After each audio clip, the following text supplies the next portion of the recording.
Hello. Welcome back.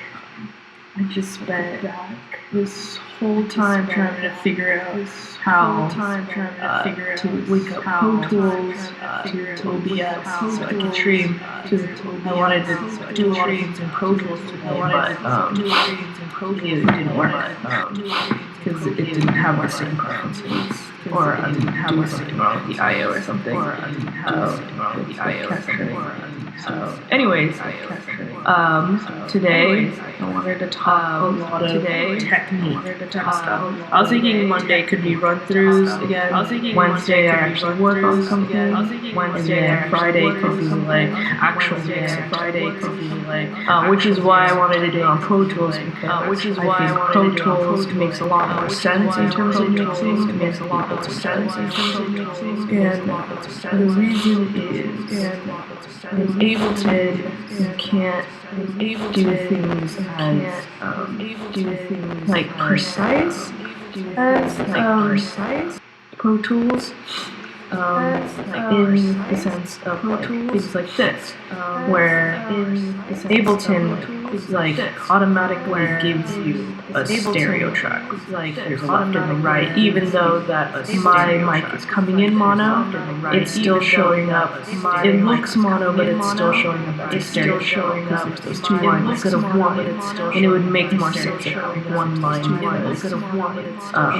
Then you can control it a lot easier.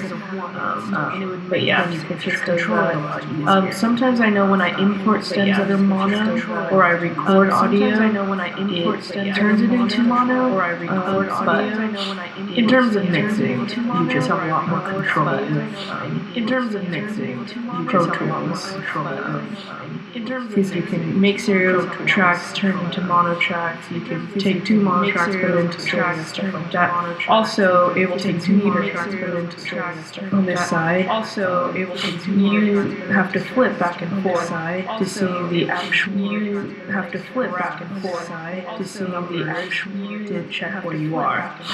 And on here, the numbers are pretty small. Here, it's not like the best way to tell where you're hitting. The best way to tell where you're hitting. I think in terms of like needing headroom, like making sure your tracks aren't going over 10 dB, it would be nice to not have to like do this all the time, and also have a better hearing system. Anyways, I wanted to talk about a few things today.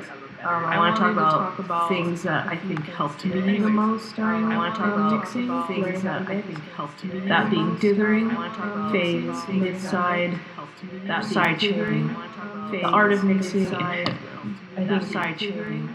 Going into doing all of this, it was very hard to like really sort out what was like useful to me, or what allowed me to comprehend it in a way that makes sense to me now. And I think I struggled a lot trying to figure out all the things. So I just wanted to go through a little bit of that.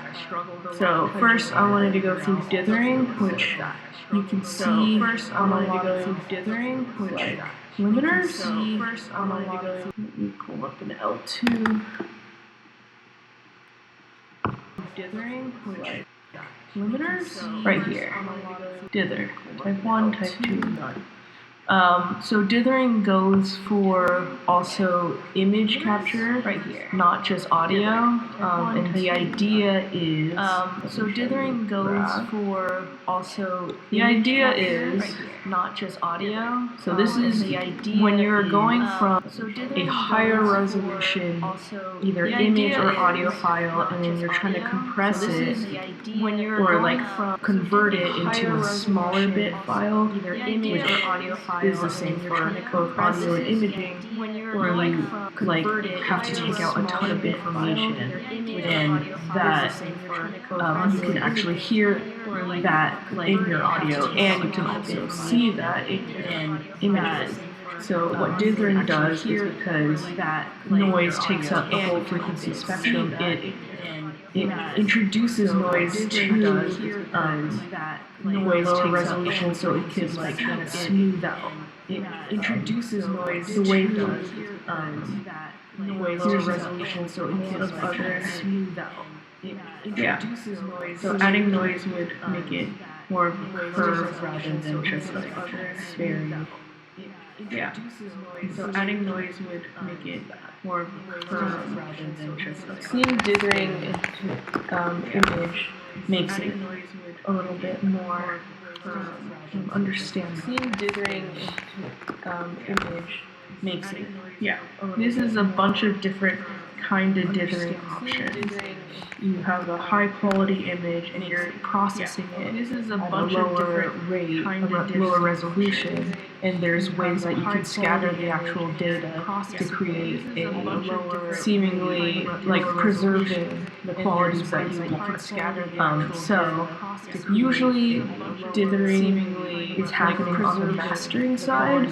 So usually the whoever's producing it or mixing doesn't have to really deal with it. So usually but usually what I was taught is I've been using 2448, working in that. But usually what I was taught eventually when you bring it to the mixer master, at the end of it you'll get working in that. A 16441, which is MP3, which is you'll get the most used, and that's why you want the because if you're working in such a higher resolution, you want to preserve that as much as possible. So the master, as a way to preserve as much detail as possible, you want to preserve these ditherings over here as a way to preserve audio to get those possible. So that's what dithering is.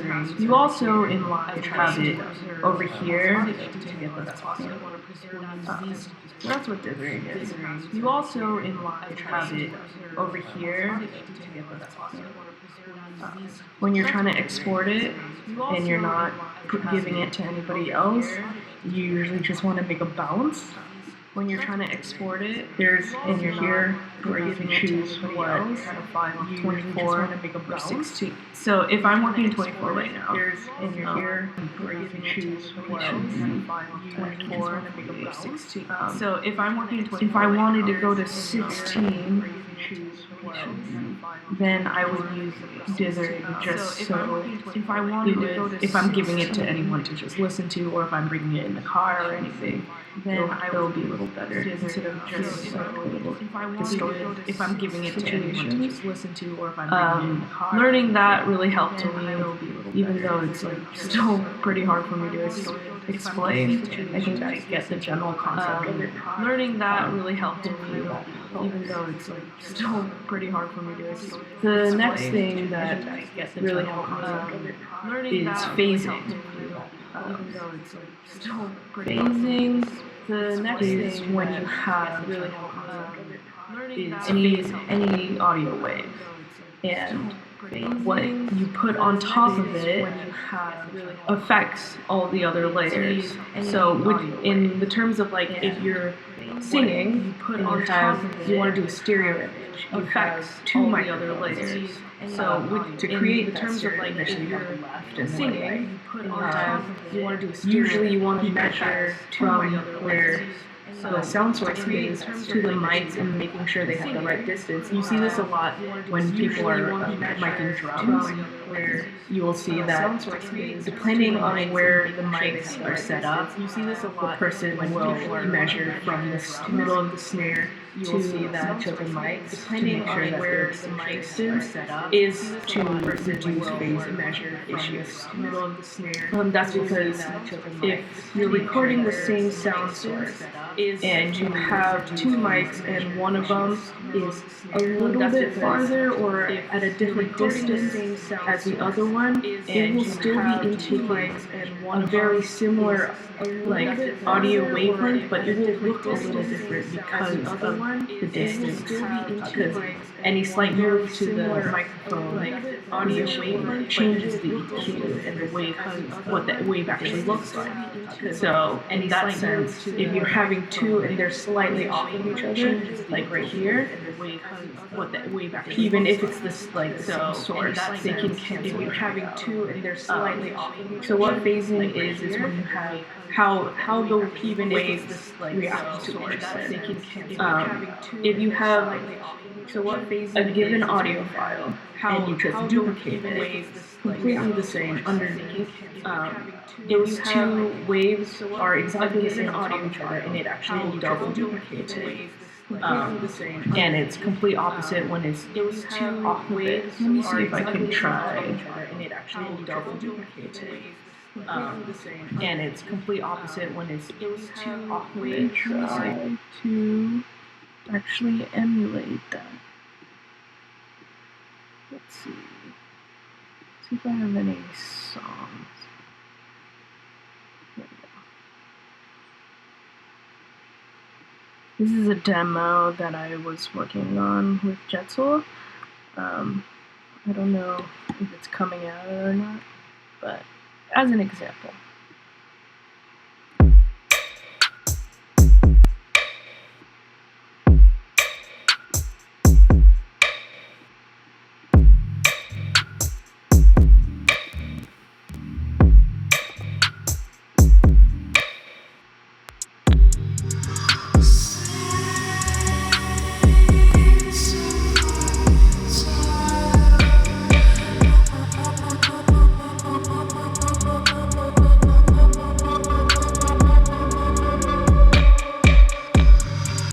So it's pretty loud already, but I just duplicated it underneath, and you should hear it be a lot louder because you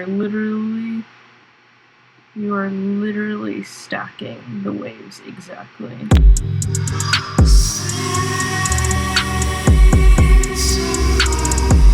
I'm gonna toggle between them both.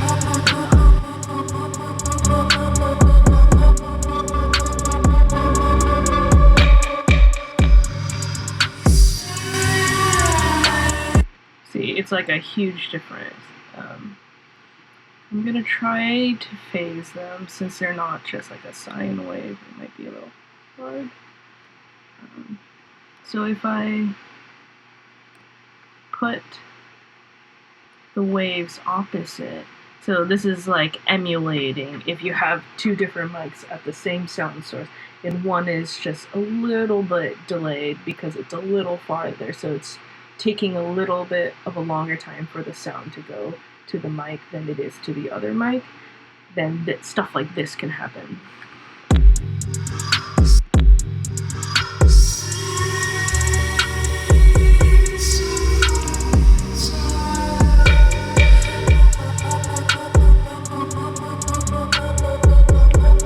See, it sounds a bit more hollow, which is what some people like that effect. And what a phaser is it's doing that. But it's pretty much cutting out like zeroing out itself. I can do that right here as well. Yeah, you really hear like that. Normal. Phasing.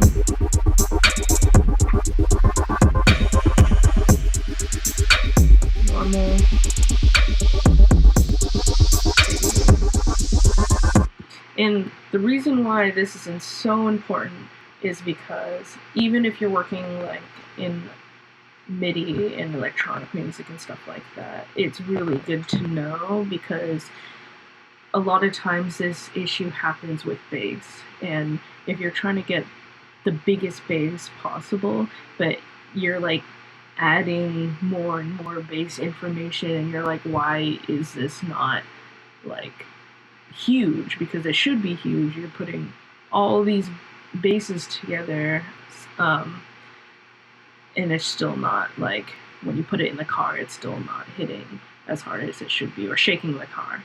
it's because of stuff like this. It's like probably because you have some phasing issues somewhere, and that's every time you change an EQ, the wavelength changes. So anytime you're affecting a wavelength, it in turn is actually affecting how the wavelength looks.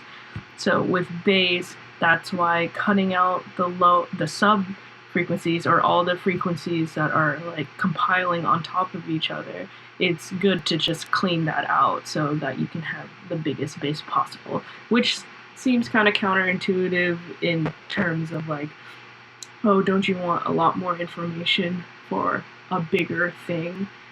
But no, it's actually the opposite. You want less, you want to clean it up so you have more space to have that giant thing fit in there. So phasing, I think, is very important, and there's a lot of plugins that are specifically for changing like the EQ or compressing, and they're trying to not have things phase. I'm gonna go with this one.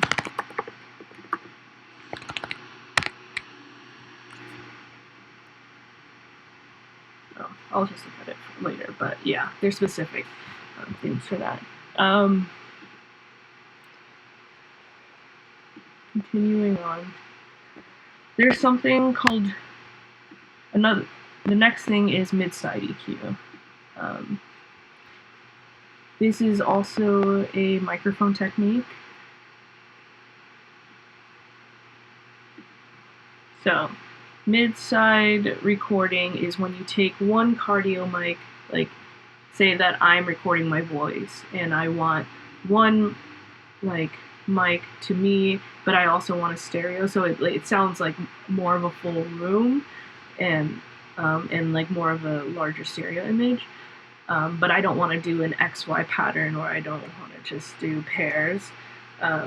You can do something called mid-side, which is having this right here, cardioid, and then a figure 8 go to the side. So it's capturing all of this. And that's important for mid-side EQing is because it acts the same way. Let's do this again. Turn one of them off. Get a fab filter.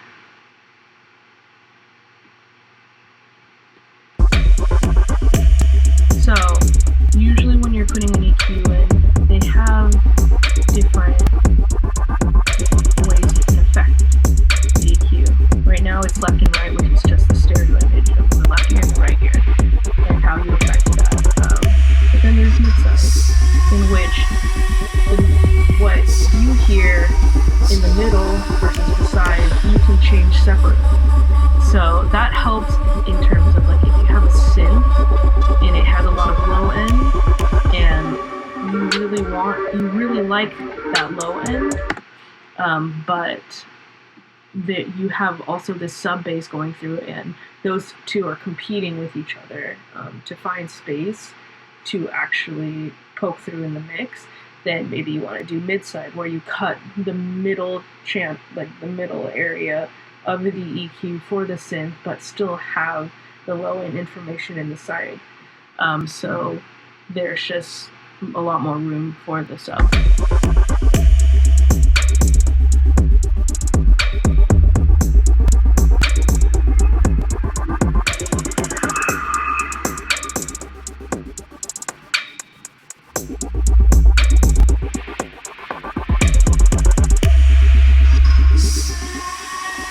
So you can hear the bass getting way lower in the middle.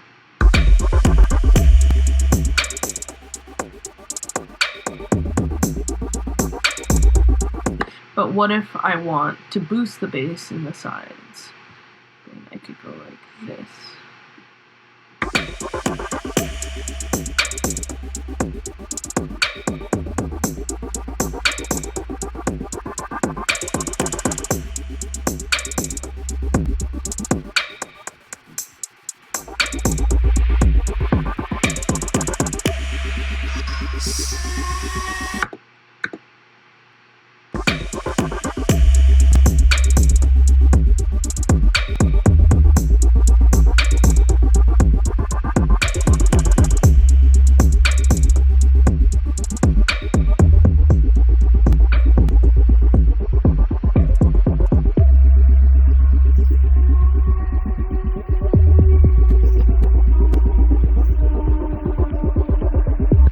you can do that too, where it's like you're cutting out the high end in the middle, so it's not muddying it all up, but also bringing out the high end in the sides, so they poke out more.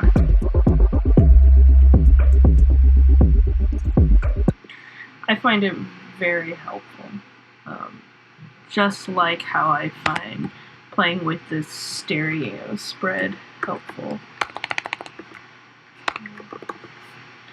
A lot of times I use Ubermod just for my stereo, even though it's not technically the best to use for spreading your stereo image because it's a very effect heavy, but I do it anyways because I also like the chorus type of sound as well.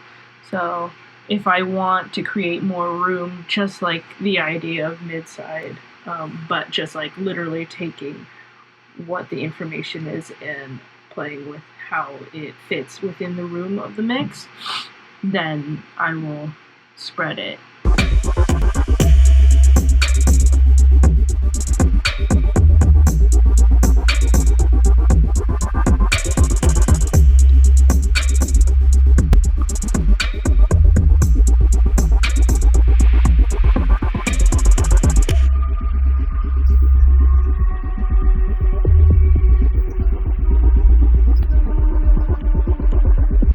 Yeah. That's cool. Okay, next thing. Sidechaining. I know I'm going through these fast. I was thinking just giving all like the really basic stuff today, of just things that helped me, and hit me up if you want me to talk about anything else. Sidechaining is when you're putting a signal through like a send, and then it's triggering something else to duck at that point. So that like usually happens in like chill wave music or dance music. Now it's being used all the time, where you want more room for the kick and snare, and you have all this other information. But in order to carve out that room for the kick and snare, you sidechain everything to that. So, like so. Let's put some kicks.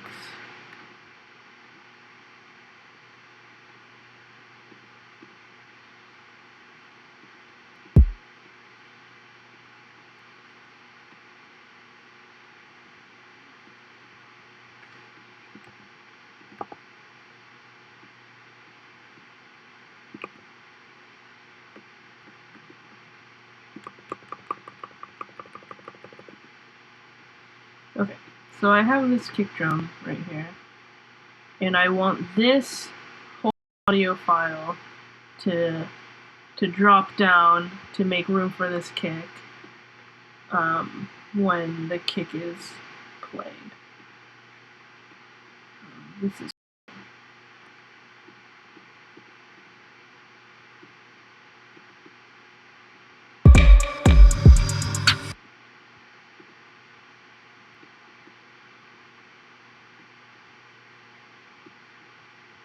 so this is without sidechaining. This is with sidechaining.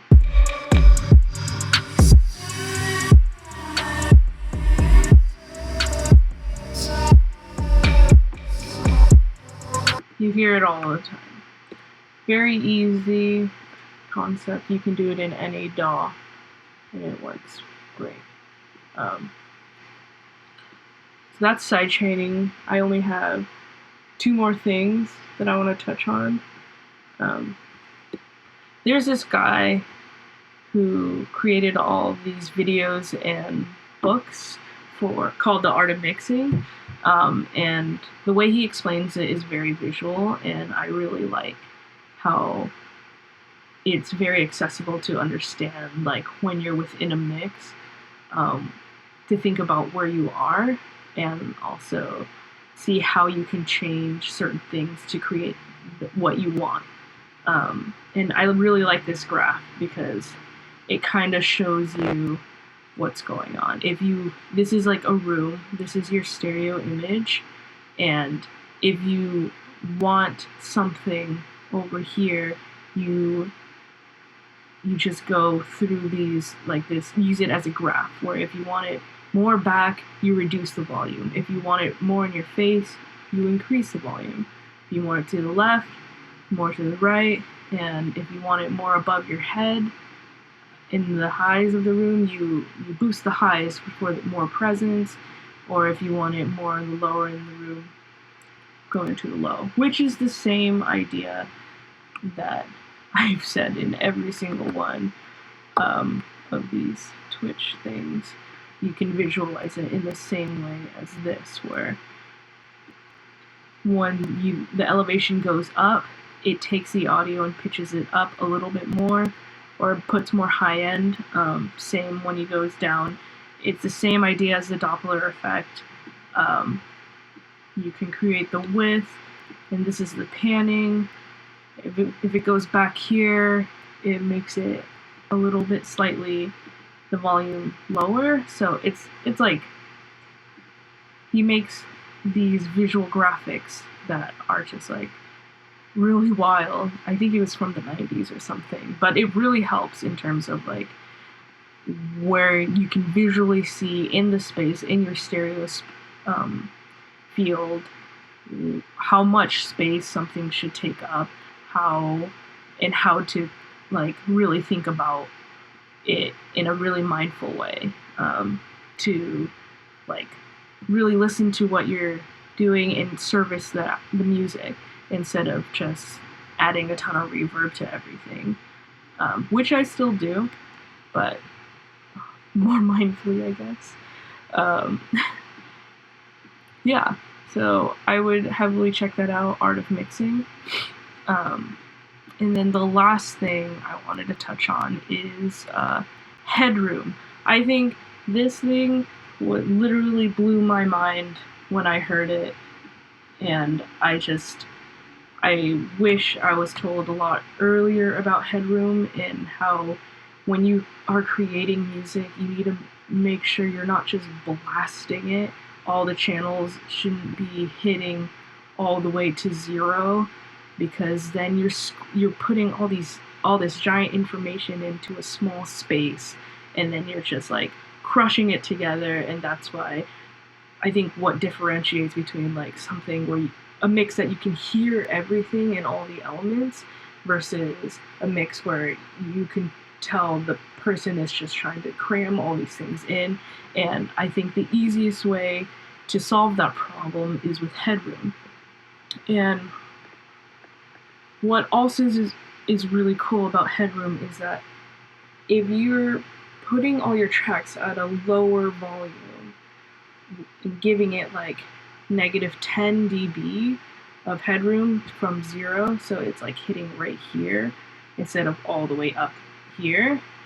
What's cool is that because of what we talked about before with like phasing, you have all these wavelengths stacked on top of each other. So as you group them or bus them and you're adding all this information, the wavelengths are overlapping and either creating phasing or amplitude. So as you go on, the volume is going to be adding, so that when you're at the end in your master over here, it should go, I mean, this is very ballpark, but if you put everything at -10 around with headroom, then your master should be around -6, which still gives enough headroom for the master to bring up everything. Because if you think about mastering, it's leveling everything out, and it's being mindful of like how to bring it up to industry standard while retaining all the qualities between all your different speaker systems and all your different playback systems. You want everything to sound very like coherent, from like a computer speaker to headphones to really good monitors or to the cinema. Like, you can mix everything to those specific speakers, but ultimately you want them to all sound good on all these speaker systems. So if you give that headroom, then it allows the master to like continually compress up to and have it sound the best overall. Or else if you give no headroom, then how are you supposed to level out anything? How are you supposed to add compressors? How are you supposed to, there'll just be distortion and stuff. I think headroom is absolutely the most important thing. And the way you can check in on Ableton is through this little meter if you press tab. I know this view is more of like the looping and live view, but it's the one that has where your actual dB is as audio comes in. There's also a free plugin called Yulin Loudness Meter. If you are mixing in Ableton and you don't have access to like Pro Tools and you want to try to get the best mix you can, given that Ableton signal flow is a lot more messy than Pro Tools, you can download this plugin, and it gives you a lot of different presets on how to track your loudness and actually see a visual graphic of where it is and the exact peaks which you're having. So leave room for the audio. I think the most relatable thing is the whole digital distortion thing, and having room for bass. I think bass is probably one of the most thing that people struggle on, that I still work through a lot as well. But knowing that if you're trying to get a big bass and you're trying to cram it with all these other things, then you won't have a big bass. You need room for the bass, and if you don't give it headroom, then you won't have room for the bass. I think that kind of blew my mind before, because from a logical standpoint, I guess, from not really understanding before, thinking that additive, you're adding things, therefore you'll have more of that thing if you're adding those things. But no, you have to clean your room in order to put a big thing, not just put a big thing on top of a lot of other things, and you'll have a small room, stuff like that. So I highly recommend looking into headroom. It really, really affects how you listen to the audio and how the audio is perceived at the end of it, or how, if you're mastering it yourself, or if someone else is, how much leeway they're able to work with and how precise you want to be able to get your music. Can't be achieved without headroom. This is a good graph that kind of shows why it's important to have headroom. So the higher bit you go, the more dynamic range you have. So as you can see here, with 32-bit, you have more headroom than if you have 24-bit, and that's because you're reducing the amount of data as you go on. So that's why when I'm usually working in 24-bit, if I'm having a track that I know ultimately will be in 1644, because that's standard, I know that if I go over this and don't leave a lot of headroom, that as I go smaller and smaller, there's going to be less and less dynamic range. So you want to give enough leeway to be able to have the most coherent track, I guess. Yeah, this is a really good graph.